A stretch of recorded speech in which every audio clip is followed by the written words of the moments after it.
What's up, guys? It's Michael here. In this video, we're going to talk about, do colleges guarantee you a job? So let's get right into it. First, we're going to look at what did colleges do back then and compare to modern day society. So colleges back then, they're usually limited to an amount of people. And you got to look at population growth too. Population growth back then, like the 1950s to 1980s and to today is drastically changed. So back then, there wasn't as many schools. So basically, anything with a degree, people in work saw it as a great value. It's like, hey, you got a textbook learning opportunity and you got a piece of paper showing that you did all this work. Now we're going to hire you. Now you are in. But in modern day, a lot of people are now learning online. So it's like, yes, you learn from a textbook. The knowledge is from like today, from like 1999. And our knowledge is like 2020, 2021. Should we hire you? Nah. We'll take the guy who like had 3 years of actual work experience instead. Well, that's how it is, right? But the gist of it, let's look at why is this an issue? And we'll look at the positives and the negatives. So you have one side's good, one side's bad. Pick your poison, right? So breaking down, colleges might guarantee you a job, but it is not guaranteed. And you gotta look at searching degrees. Searching degrees will guarantee you a higher percentage. If you look at everything statistically, basically a number or a percentage game, then you look at statistically, some jobs will offer higher opportunities. And coming from myself, who didn't finish college, I find that is technically true. It's a numbers game. Which risk you want to take, A or B, or technically C, whatever route you want to go with, right? So when people go to college, you got a lot of different degrees you can pick. Some could be like really interesting, arts and crafts, engineering, science, law, blah, blah, blah. List goes on. And I'm pretty sure gonna make like a film, creativity course. But one thing that's always been held true, especially in the United States, is creativity and ability to market creativity and sell it to other people is always the winner at the end. The people who can think outside a box usually want to become the most successful. Look at Elon Musk.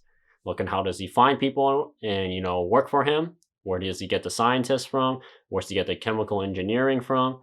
Look at Jeff Bezos. He thought outside a box. He solved the problem. College also provides that opportunity. Am I bashing college people going to college?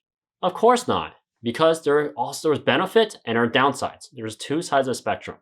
At the end, you decide what you want to do and how you want to live your life. The best way to choose that is find what you like and always implement changes. Because if you, like I said before, if you stay stagnant, in my previous video, you stay stagnant way too long, it becomes really boring. Life will become boring. And you'll find a way out to make a change that's whether good or bad. Some people, resort to alcohol, violence, that's a bad thing. Some people resort to good change, like starting a new business, creating new opportunities by meeting more new people. So we go down to that, we look at what's college give. So one thing that we know for certain, that the student debt is now growing higher is because a lot of people are getting degrees, whether qualified or unqualified. Yes, you can say the American system is flawed, and you can compare it to all other countries like Australia, England, Europe, whatever, right? Or Canada. Then if it's systemically flawed, then why don't you go live over there and see how it works? Because at the end, it's picking and choosing who can go in and who will succeed. Like for example, Australia and I believe in the UK, you pick the people who have better grades to go into colleges because they're most likely to succeed, and whatever loan they take from the government, they're most likely to pay it back. It's a basic statistical chance. So you're taking a risk. It's like an investment. They're investing. Government is basically investing as us, as a student. So whether to get the money or back, it's based on them. As the United States, we try to make it all equal. So we let a lot of people go in as much as possible. No matter having, straight Fs, DCs, and maybe hopefully they can pay it back. Maybe they'll make a change. Is they're taking on a bet that person with straight Fs will make a change and turn their life around. There is a chance, don't get me wrong, even if it's very low, but it's still a chance. There's a lot of people who has proven that system wrong, but it's so small. It's, their investment opportunity and risk factor is very high. So that's what's going on. But that is not the whole entire story. The reason why college's degrees are really vastly different is because they don't label you. They don't tell you.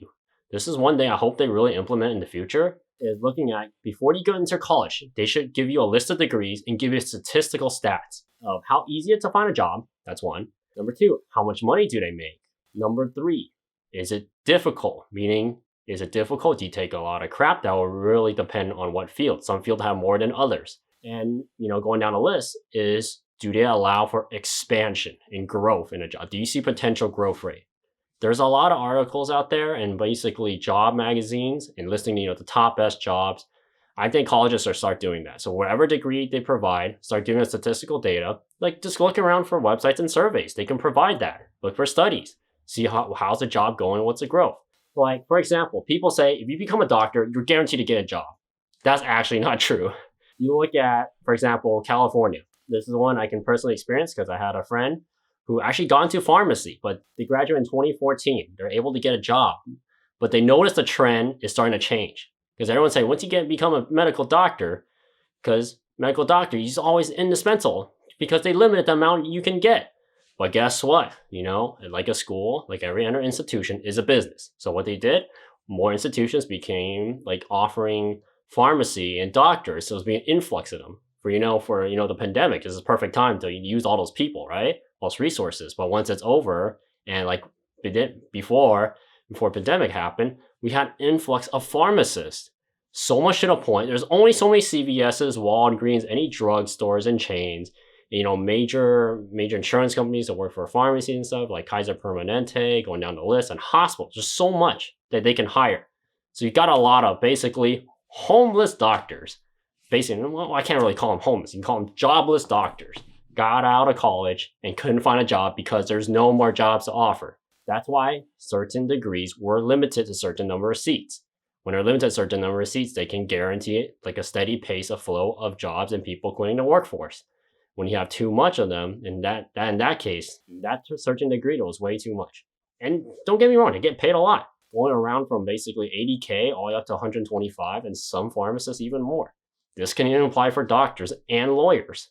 So at the end, you gotta balance supply and demand. So sometimes, like, schools are trying to cap it out and work with other institutions to level out, to help you find a job. It depends on the college. So sometimes private colleges and public colleges, they vary differently. When you get your degree, do they help you find a job or not? Private colleges, most likely yes, because you pay a lot of money. They expect you to help them, but not always guaranteed. Public colleges, they don't care. You're on your own. Go look for yourself, right? Look at UCLA versus USC. You look at how they help their students find job growth. Simple as that. Basically, they want you to walk on your own 2 feet, and some of them will help you, some of them will not. Pick which way you want to go. But the most important thing is people picking degrees that mostly will not earn them income back, or the chance of it earning income back is very low. So look at an art degree. You spend like prestigious institution, right? So you go in there, pay like 20, 40 grand. You get an art degree. What's the chance of you making money back? Are you going to become a famous artist? Most likely not, right? Not like the top 5% or top 1%. But if you know how to market it, there's a possibility you can't. That means the government, if you took a loan out, they made a great investment in you. But how about everyone else? It's one of you versus like another 1,000, 100,000 of people right there who failed it. That's the case that's going on right now. When you have student loans and some people cannot fulfill repaying back the loans, you have problems like this. And of course, there's a lot of other videos out there like Economic Explain, saying that maybe we should limit the amount of students, like pick who gets to go in, who does not get to go in. Yes, that's true. You could always do that.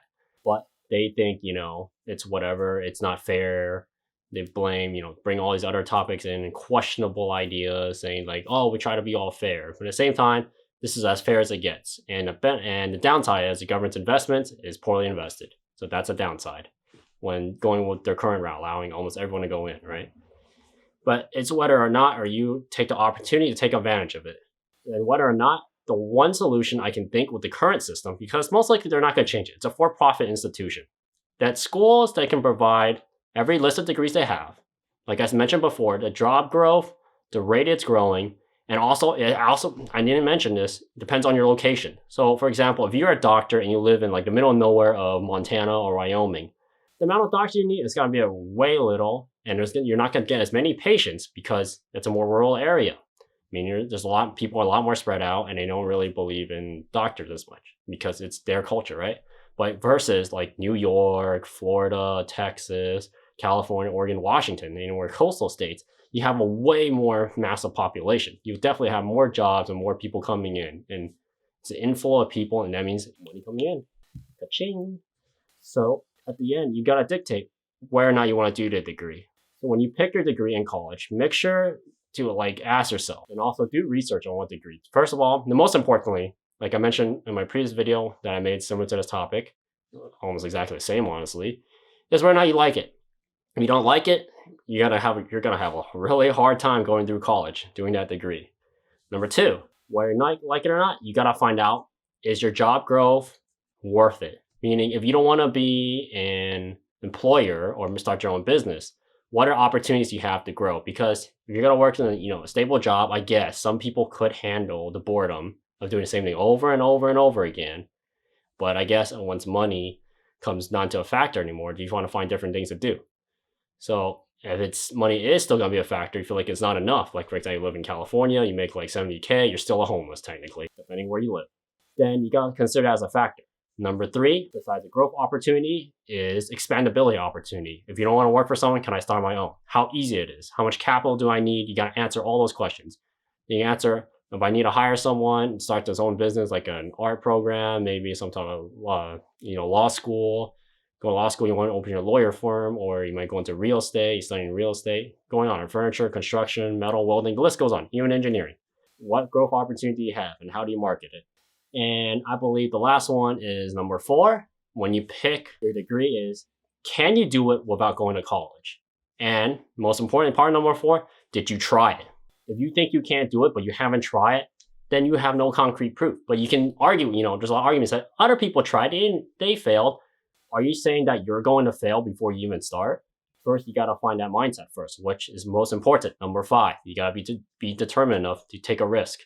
And when you lose that, when you take that gamble, you lose it, you have backup plans. So those are the five main things what college degrees can do. So never limitate yourself, or give yourself opportunities to find another way out. And at the end, I hope you guys liked this video. Please click like, share, and subscribe. And I always think college is actually a great thing. I'm not here to bash them. I'm here to help you guys think outside the box. Always think for yourself too. See you.